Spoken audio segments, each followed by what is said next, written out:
చంద్రబాబు నాయుడు తన స్వలాభం కోసం పవిత్రమైన తిరుపతి లడ్డు మీద నింద వేసి ఈ రోజు శ్రీవారి భక్తులందరి మనోభిప్రాయాల్ని దెబ్బతీశాడు.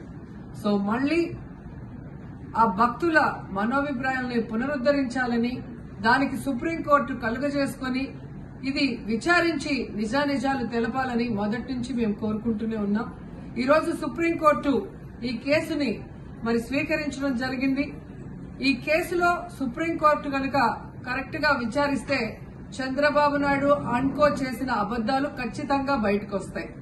ఎందుకంటే మీరే చూశారు, చంద్రబాబు నాయుడు లాంటి వాళ్ళు ఒక సీఎం స్థాయిలో ఉండి తప్పు జరిగిందా లేదా అని విచారణ చేయకుండా, ఎటువంటి సాక్ష్యాధారాలు లేకుండా కేవలం జగన్మోహన్ రెడ్డి గారిని టార్గెట్ చేయాలి, ఆయన మీద నింద వేయాలి, ఆయన్ని హిందువులకి దూరం చేయాలన్న ఒక దురుద్దేశంతోనే ఈ యొక్క కామెంట్ చేశాడు అనేది స్పష్టం కాబోతుంది.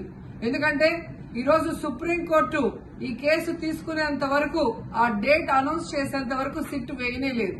అంటే ఉన్నత స్థాయి విచారణ ఎక్కొట్టాలి, ఉన్నత స్థాయి విచారణ జరిగితే తాను చెప్పిన అబద్దం బయటపడుతుందన్న భయంతో సిట్ ని హడావిడిగా ఏర్పాటు చేయడం మనం అందరం కూడా గమనించాలి.